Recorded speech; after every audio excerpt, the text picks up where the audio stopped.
Good morning and thanks for joining us on what is a milestone week for us, the 150th episode of Business Equity and Opportunities. I'm Scott Sander. Today marks the beginning of National Small Business Week, the annual celebration that runs through May 10th. If you watch us regularly, you know it's always Small Business Week here. We speak directly to entrepreneurs and small business owners to help educate and inform, provide necessary information, and develop the skills that you'll need to start and then grow a successful business. Our contributors actually live, work, and have vested interests in this community, and we take our cameras to them. Our goal is to provide useful, compelling content to inspire confidence and build on the community of stakeholders working together to secure prosperity throughout the state. Show's 7 segments are always designed to cover important topics you'll face when starting a small business, including getting started and accessing capital, upcoming local and national events, and networking opportunities in the week in business, help navigating accounting and bookkeeping issues, and general information on running your business. And we always look at an industry and individual success. So, coming up today on Business Equity and Opportunities, we meet the resident vexillographer at Flags for Good. We'll explain what that means. How AI can empower small business. We speak with the head of technology for the U.S. Chamber of Commerce. The executive director of NAWBO has news on an upcoming event. We go inside One Watch Security for a close-up look at how AI can keep your business safer. And our success story introduces you to the chef owner of Yujo.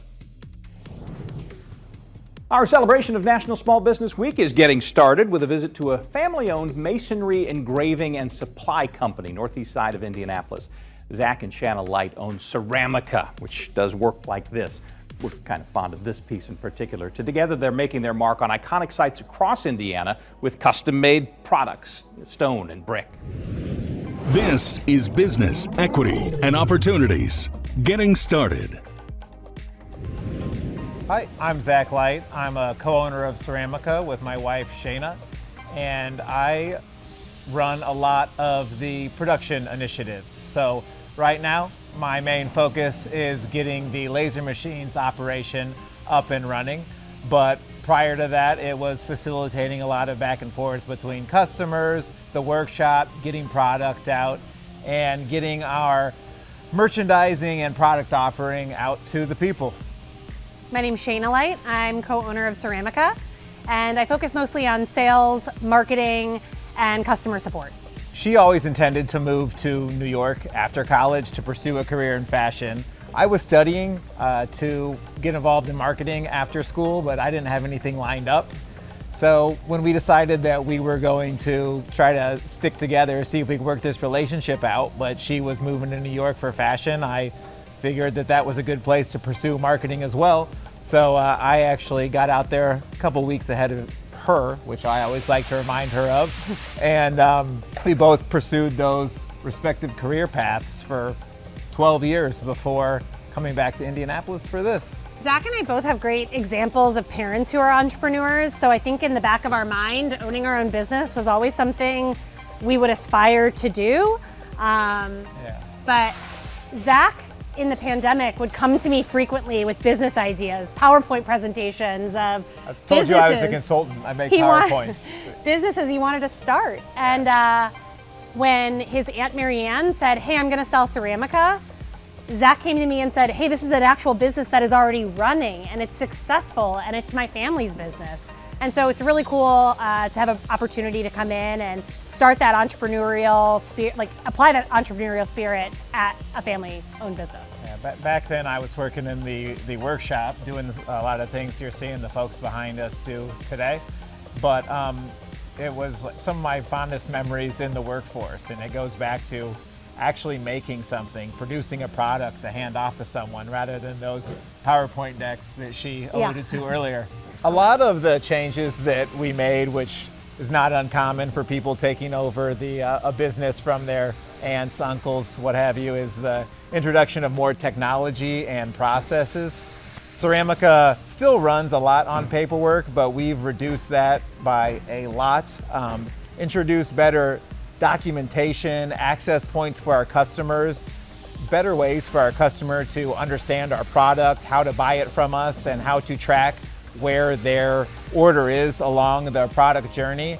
And not only has it made a better experience for the customers we serve, but it's vastly improved what I consider to be a pretty chaotic workflow running the old systems. About a year ago, we started a conversation with the previous owner of Fundraising Brick. She picked up the phone and called us and said, hey, I'm gonna be selling our business and I'd love for you guys to consider buying it. Yeah. And it was actually by luck, if you don't mind me please. cutting in. There is a clay brick and paper manufacturer out of Ohio called Belden. I had recently cleaned them out of their stock of a particular style of brick, and Jenny, the previous owner of Fundraising Brick, really needed that for a project. So Belden told Jenny that I was holding the last remaining stock and suggested she contact me, see if I would sell her some. I made a joke that instead of selling it to her, I would trade her for her URL. She laughed and said she'd call me back in a few years. Never thought anything would come of it, but she actually did, almost 2.5 years later exactly. Ceramica has done brick engraving since the company's inception. Fundraising Brick is an important business of ours, but sandblasting brick is much more labor intensive and much more expensive in the end because of that to produce an engraved brick. With laser engraving, that business has reduced year over year because when you think of fundraising efforts, you think of margin. You want the most profitable fundraising efforts so that that can be applied to whatever project you're trying to fund. We want to gain back some of that market share, and Fundraising Brick is the perfect avenue to do it with updated technology and better pricing for our customers. I really enjoy being outside of the corporate world. You can imagine being a consultant in New York. Not that we don't have high stakes and pressure here, but it's just a different way of doing things. It's not as complex of a business. We get to make really cool things, and that's been what's most exciting about being here, is contributing to those kind of projects. Yeah, and for me, I think it's really exciting to work with our passionate customers. We work with so many different types of customers across the different products that we sell. So we have customers who run the Humane Society, or customers who have a clinic that supports pet rescues. And they come to us with these ideas, and I love being able to service them, think of ways that we can innovate for them, and think of ways that we can get them the best product at the best price that will make their end customer happy. And I also love working with our team. We have such talented people here at Ceramica who show up every day and give their all, and that's something really exciting to be a part of. And again, our thanks for this. We'll find a place of honor for it. Zack and Shana's acquisition of Fundraising Brick LLC expands their efforts. Up next this hour, another small business that's expanding. It's the grand opening of their first brick and mortar storefront.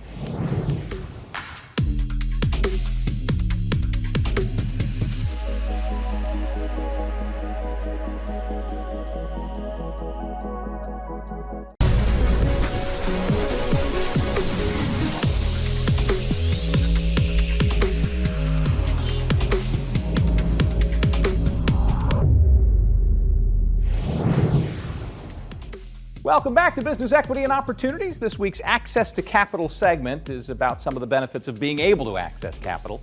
Last week, Flags for Good opened its first brick and mortar location. Our cameras were there as they paid respects to the original city flag of Indianapolis. Owner Michael Green gave us a tour. This is Business Equity and Opportunities. Access to Capital.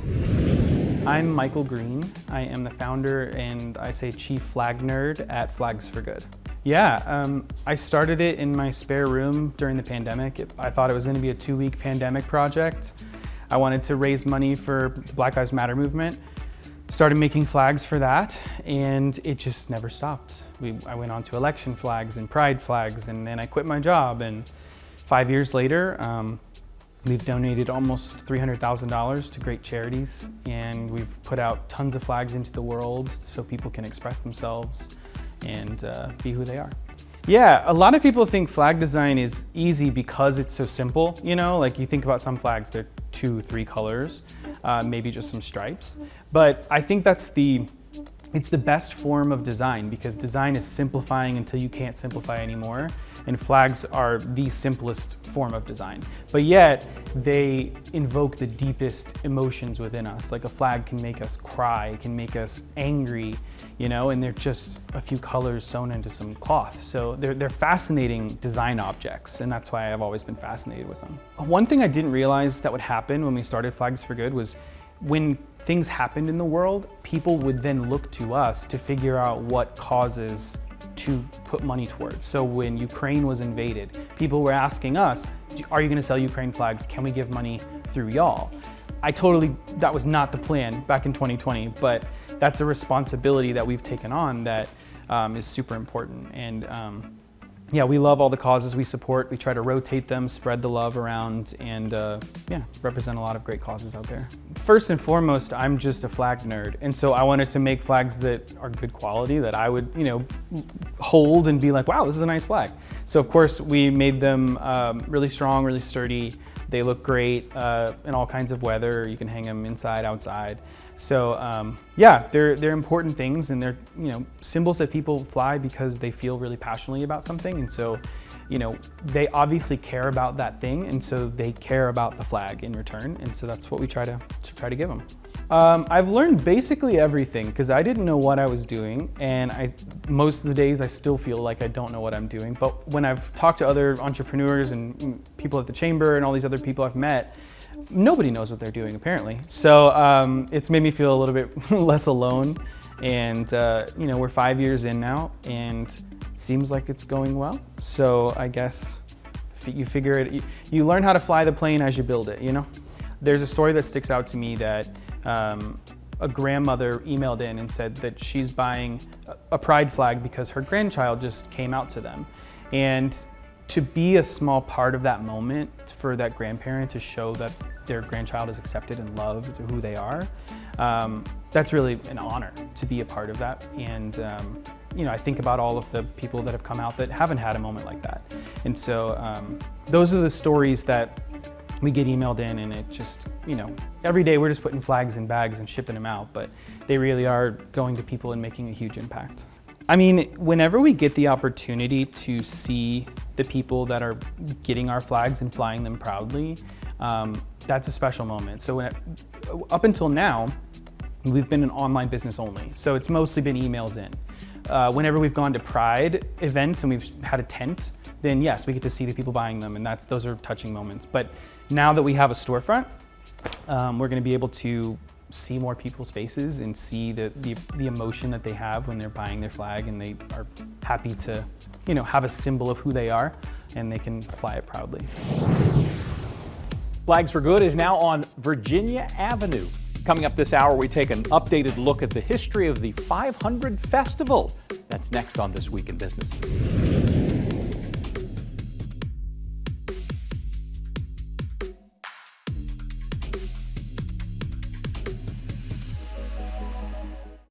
This is Business, Equity, and Opportunities.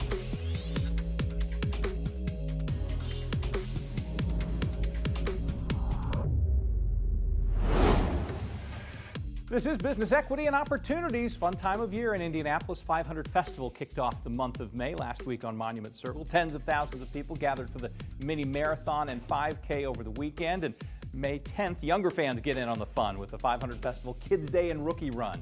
For more than 6 decades now, the festival has united the community around the Indianapolis 500. Bob Bryant is the president and CEO of the 500 Festival, been doing it since 2013. He gives us a history lesson and some updates. This is Business, Equity, and Opportunities. This Week in Business. Thanks so much to Wish TV, longtime partner with us, and we just really appreciate that. 500 Festival started in the 1950s. Simple idea, which is, hey, the Indy 500 is becoming a very big deal in our community. How can the community support that? Or how can the community benefit from that?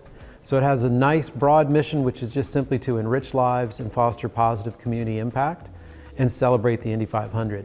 So it started in the late 1950s, really began with a parade. And then it's just, we've had a variety of events over the years and continue to fine tune ways that the community can benefit from being the home of the Indy 500, and how do we leverage that for those wonderful ideas of life, life enrichment and community improvement. Well, first it started with just how do we extend the celebration. So when you think about a parade, or when you think about the parties that we've done before the race, things like that, they were items that were about extending the celebration, bringing community together. But then we also started to look at how do we leverage the value, obviously, of the Indy 500, which segued into the education program that's in almost over a third of all fourth graders around the entire state of Indiana utilize the education program that the 500 Festival puts together along with IMS and partnering with IU Health. We even looked at things like the IU Health 500 Festival Mini Marathon over 40 years, becoming one of the largest half marathons in the country. Over 1 million Hoosiers have run the Mini at least once. So then it was also leveraging our own events and saying, okay, well, there's a health and fitness piece to that. And so now we have a Kids Fit program that's in schools. We have a rookie run at Kids Day. We have all kinds of opportunity to extend the messaging of health and fitness and striving to meet goals and challenging yourself physically that even the Mini could be a catalyst for. So we're always looking at ways for either our own events or what is happening at IMS and with the Indy 500. How do you extend that into in meaningful ways across all of our population? So in some ways, the festival is helping to provide a platform where there's something for everyone. Whether you go to the track, whether you go to the race, whether you're a fan of IndyCar or not, which we hope you are, and we hope you have that experience, but there will be something of value that we're the home of the Indy 500, and you will find something that you can participate in and that you can do, and that has value back to the community. The American Legion 500 Festival Memorial Service, it's been around also literally since the 50s, since the foundation of what we do, and it's because it's the foundation of Memorial Weekend. It's understanding what Memorial Day is all about, and about really the lives of fallen heroes. And so there's a lot of things that we do at the festival to partner with Gold Star families, which are people who from Indiana who've lost a loved one in active duty, that we can really celebrate their fallen hero and really start the weekend with that knowledge that this isn't just a celebration and a party and the fun, but it's really a meaningful moment. And that's what Memorial Day itself is all about. So we've always been proud to play a role in sort of starting the weekend festivities with being reverent and understanding that we're really talking about the lives of heroes. So that memorial service, which airs on Wish, is really one of, I think, the most meaningful way to start that conversation and that understanding for the public to really drive meaning behind what Memorial Weekend is all about. As we work with Gold Star families, we talk to them about other ways that they can celebrate, their fallen hero, and what are the other events that we have where you can do that. One was the parade, so there's an opportunity for Gold Star family members to be a part of the parade and sort of honor their loved ones in that way. But then we looked at the mini marathon, and the first year we did it, we actually took the backstretch of the Indianapolis Motor Speedway. It's about the halfway point of a half marathon, so it's kind of a difficult time during the run, and that's when you also find out that the track is 2.5 miles, so it's a long part of your run. And so we took that, we called it the Gold Mile, and it's an opportunity where we've come alongside Gold Star families and others in the military to support a moment to really honor, during the mini marathon, honor those fallen heroes. So it's become very emotional and very meaningful. We have Gold Star family members who are actually at the expo, which is sort of the packet pickup for the mini marathon, where you can come in and pick up a bib that you can run with that has the name of an Indiana fallen hero, to really, again, drive the meaning behind what May is really leading up to. People are turning out for everything. So things are doing really well at the track. So the Indy 500 should be a very full crowd. All of our events are doing really well. It's going to be a full crowd at the parade. It's going to be a full crowd at the mini marathon. Registrations are up for that. We're really looking for, this community is ready to turn out. We all know coming out of a let's say a slightly difficult winter, we're ready for May, but we're also ready for these things where we can come together and be a community together. And I think that's the spirit that, to really, again, back to driving the value of the Indy 500 in our community, that's the spirit that we like to get everybody participating in, is coming together and enjoying that this is our hometown, this is what it means to be a Hoosier, and these are the things that we can do, and like I said, everybody can find something to be a part of. Up next, a key leader at the U.S. Chamber of Commerce explains how AI can empower small business growth and competition. This Week in Business is made possible by Indy Biz Pass.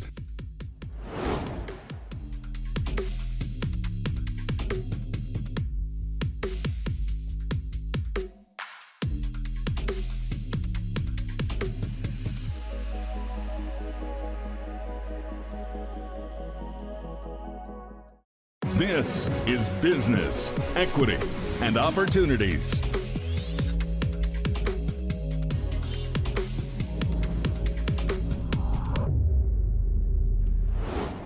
This is Business, Equity, and Opportunities, Accounting and Bookkeeping. Welcome back to Business, Equity, and Opportunities. We have tried, since we started this show, to keep a tabs on artificial intelligence and its growing role in small business. That has changed even in recent months. And perhaps nobody really understands how it's being integrated into small business more than the U.S. Chamber of Commerce, which has unveiled a comprehensive nationwide survey about all of this. And Jordan Crenshaw is the person who joins us today to talk more about it. Certainly knows this as the Senior Vice President of the Chamber's Technology Engagement Center. Jordan, thanks for being with us today. Broadly, before we get into specifics about this, how do you see small businesses utilizing AI technology at this point? Well, Scott, AI is a force multiplier, and it's enabling small businesses, as you know, who typically don't have the same resources as larger companies to compete. And one of the things that we found very interesting is that nearly all small businesses are using a tool that's powered by AI, whether it's accounting software like QuickBooks or payment software. But the news has really been more lately about generative AI, and 40% of small businesses nationwide are using this cutting edge form of AI to market products, create images for advertising, or interacting with their customers. You mentioned that number, nearly half. Let's dive a little bit more into what you all found with this new report. What's the impact of technology on small businesses more specifically? Well, our Empowering Small Business report found that 98% of small businesses are using an AI-enabled tool. But there's also real on-the-ground benefits that we're seeing nationwide as well. If you look at small businesses that are embracing AI, they saw 90% of them saw an increase in sales from last year. If you compare that to small businesses that weren't using AI, they're in about the 70% range in terms of seeing increased sales over year. That number also is similar when it comes to hiring. 80% of small businesses using AI hired more workers compared to in the 60s when it comes to small businesses that weren't using AI in terms of hiring. So we're seeing tangible benefits now, and we're just scratching the surface really with the benefits that we're going to see in the future. And anytime we talk about a developing technology, AI in this case, but you can go back to the start of the Industrial Revolution, there is inevitably a fear of regulation, what that might be. What's the current state of that conversation? And can you tell us why it seems that many small businesses are worried about it? Well, 86% of small business owners say they believe technology regulations will harm their ability to grow. And many of the proposals, like we've seen in places like Colorado, which just passed the nation's first comprehensive AI law, are already leaving small businesses confused whether or not they're going to comply. So, say you're in Indy, who has a small business owner, and you have a customer in Denver. Does that mean that your small business is going to have to follow Colorado law? And there's a big concern there, especially as small businesses don't have the compliance shops or the team of lawyers that larger companies have, that this is going to harm their ability to compete. Only 1/3 of small businesses are well prepared for coming regulations, which puts them at a disadvantage. And I had a great conversation with Senator Young in Indianapolis a few weeks ago at an event we did with the Indiana Chamber. And he talked about the need for laws that are used now, laws we already have on the books now, to be used when we can, and not trying to reinvent the wheel when it comes to AI so that we have some certainty for small businesses and other companies. So that's why it's so important that policymakers in DC and in Indianapolis should avoid passing one-size-fits-all laws that harm small businesses disproportionately and deprives them of valuable AI tools. If I know one thing about chambers of commerce, it's that they definitely have resources beyond just the initial conversation. Yours is the biggest. Where can people turn if they want more information, if they want to feel like they've got an advocate in all of this? If you want to learn more, you can visit us at uschamber.com/technology. All right, Jordan Crenshaw, thank you very much for the perspective. Again, he is the Vice President of the Commerce Technology Engagement Center with the U.S. Chamber of Commerce. We'll see you down the road on this issue of AI. Thanks for spending time with us today. Thank you very much, Scott. We have added a new feature to our website that you'll want to check out. You can now find real-time stock information on our new business equity and opportunity stock ticker. It features, among other things, top publicly traded companies in Indiana. Look for it at the top of our landing page on BEOshow.com. Ahead, we continue to look into the leadership of the National Association of Women Business Owners and the upcoming Boss Ladies magazine. Up next, we talk to the executive director.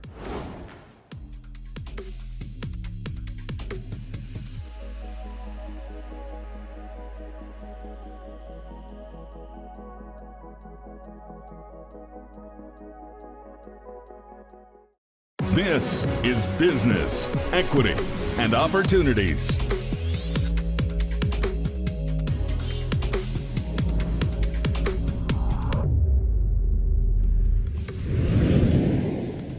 Leanne Richardson is the Executive Director of the Indianapolis chapter of the National Association of Women Business Owners, NAWBO. Our camera has visited with her at the headquarters. This is Business, Equity, and Opportunities. Running your business day to day. I'm Leanne Richardson, the Executive Director for the National Association of Women Business Owners, Indianapolis chapter. It's not a normal path I was in the video business for 30 years.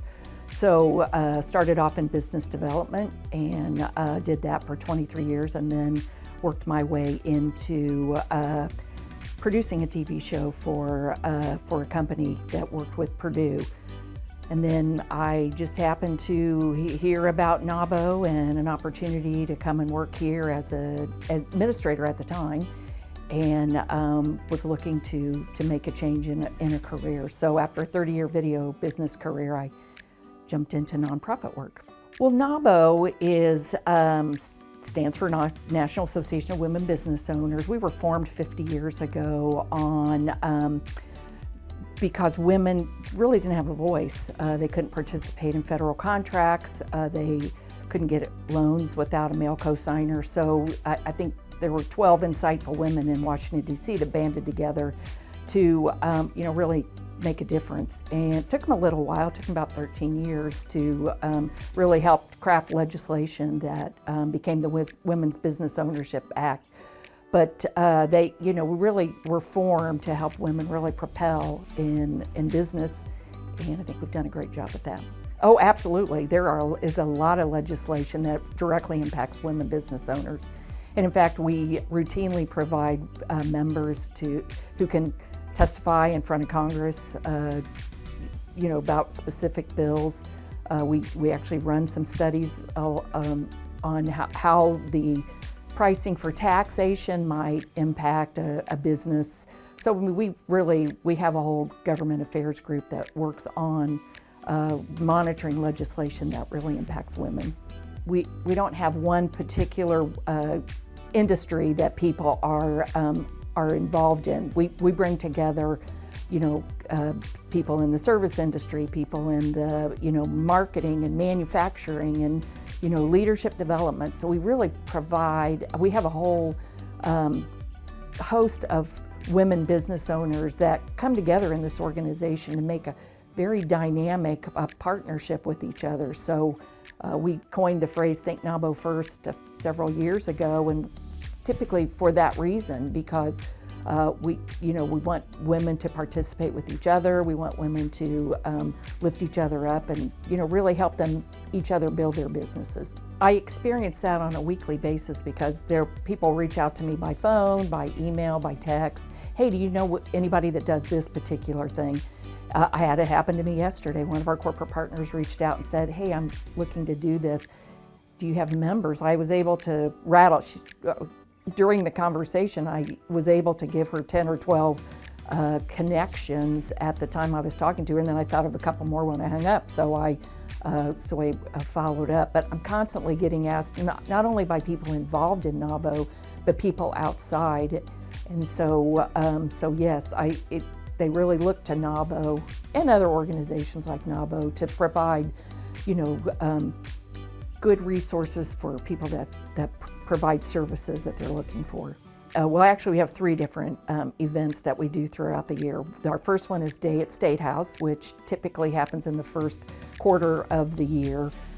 We were doing research on this. I think we started in 2013 was our first NAWBO Day at the State House.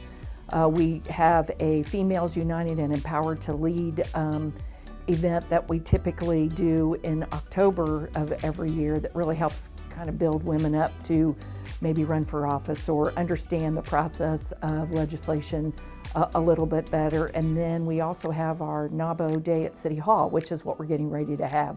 We started that in 2017. So we've developed some very strong partnerships with the City of Indianapolis, the State of Indiana, to really be able to, give exposure to our women to the State House. I mean, we've routinely been in the governor's office, so we are able to provide some experiences and, kind of take the myth out of politics a little bit and to let people know that it's about advocacy, and advocacy, it can be politics, but it also can be how you advocate for other women or how you advocate for certain things that make, that you're passionate about for your business.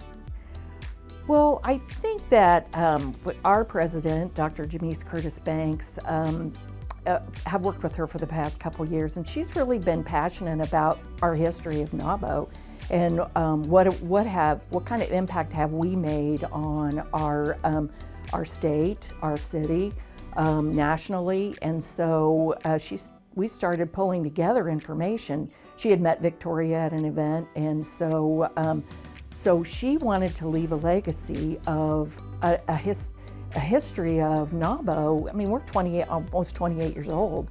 So what have we done to impact our city and state for the last 28 years was something that was very important to her to be able to do that.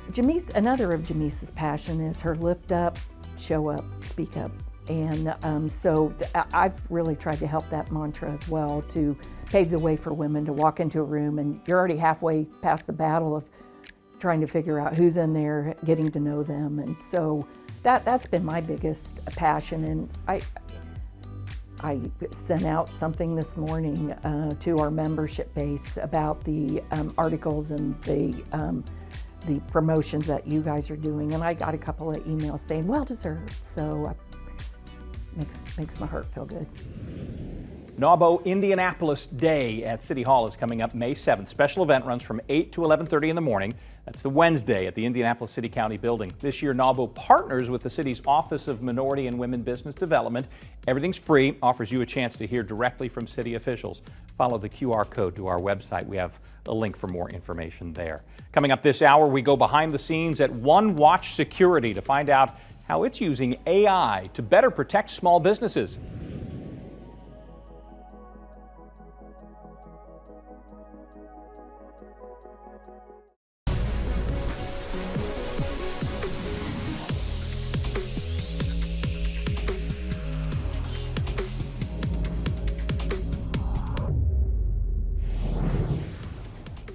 Welcome again to Business Equity and Opportunities. Time to focus on an industry. Security experts say that artificial intelligence can be a game changer when it's integrated into a larger comprehensive system.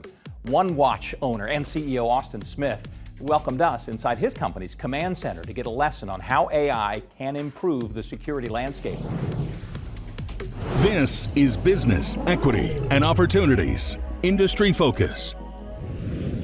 We're here today in our command center. It is Indiana's first AI-driven command center. The practical application is small business. The criteria there is, cars coming on your parking lot after hours, illegal dumping, trespassers, loitering, all those kind of things for your small businesses. And then from your enterprise, next level grade of businesses, it gets really fancy. Totally customizable. You can know how many people came into your building. Basically, it's the if this happens, then that, right? It's whatever I want to know, I can tell the AI to give me that information. And now you don't have to monitor 1,000 cameras, right? You have maybe a couple cameras up just for your own leisure, but you have a master dashboard that can actually manage those alerts and then give you that feedback real time. Think of AI like a trainer, right? Or think of AI like a coach, or think of AI as a security expert, right? Whatever you want AI to be for you, that's what it'll become for you. And so now when you double click that, right, and you unpack that, you say, okay, well, what do I need now, right? I need to know this about my business, okay? So then now AI is going to tell you about those kind of things.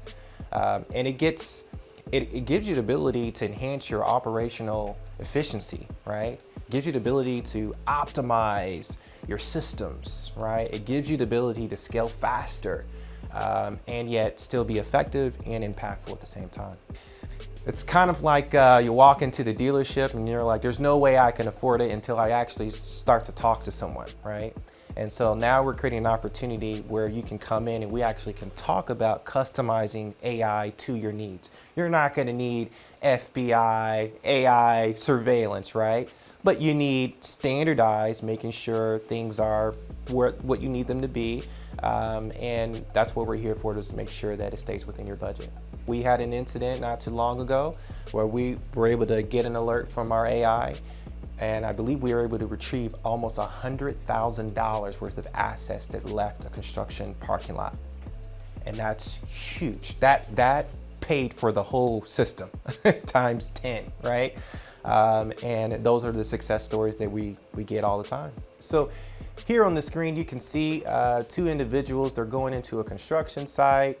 And then you've got someone here working. So the AI, what it does is it actually analyzes whether people are wearing their PPE or if they're trespassing on the site during hours that they shouldn't be on. So you see these folks are going in and out. It also gives us data on the foot traffic, all those kind of things like that. And here soon we'll get a call from the AI to show you a demonstration of what actually happens. Hello, I am observing a potential threat. The report has come from M-1827 loft -840. There is an unauthorized person on the property during restricted hours. The image shows 3 people in a construction zone, 1 entering the building, another working on the street, and 1 working on the ground. Could you please dispatch assistance urgently? Let me know if you need any additional information. Are there any weapons on the scene? Please wait, let me take a quick look. Upon review, there are no visible weapons detected. Great, thank you so much. I'm gonna go ahead and send one of our public safety officers out there. Thank you so much. You're welcome. Please let me know if you need any further assistance or updates. Stay safe. The AI can actually call multiple resources at the same time.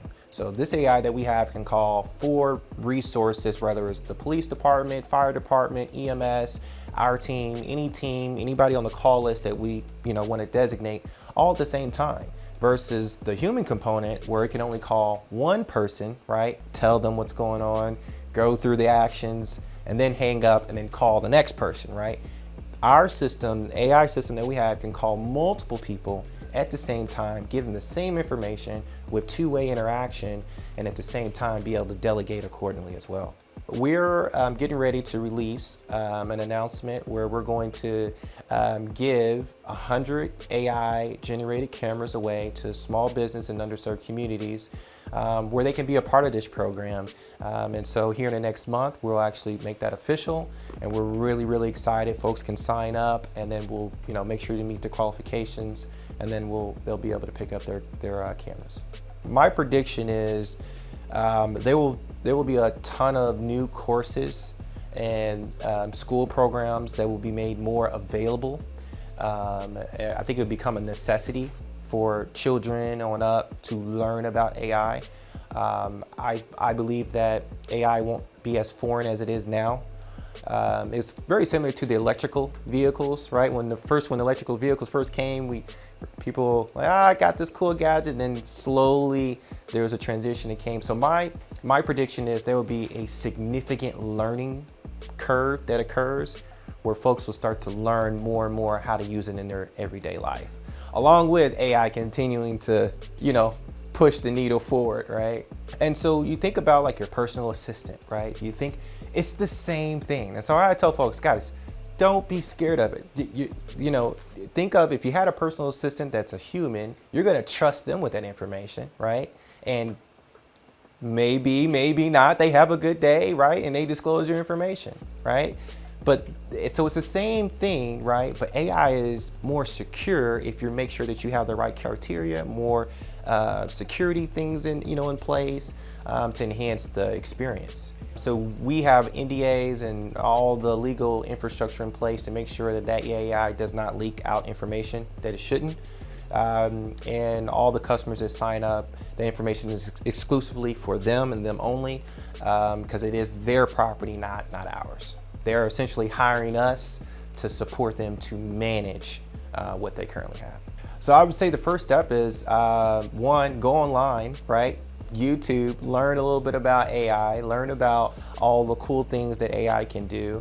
And then when it comes to security and all those kind of things, feel free to call us. We would love to talk to you about all the cool things that AI can do, how our systems work, how our cameras work, and how it can enhance, I would argue to say, quality of life. That's a whole new world. That's a whole new safety experience. And the possibilities are absolutely endless. And so going back to public safety, this is around the corner. They're doing their due diligence, but we are excited to say, hey, we've done our due diligence. We've tried it. It works. We're doing it. It is saving folks. It is protecting assets. And this is why we're so excited to bring this to the market and make this announcement. Next, we step inside Yujo, Indianapolis to see why it's famous for classic Japanese comfort foods like ramen and boba tea. Chef Paul Yu's story will inspire you.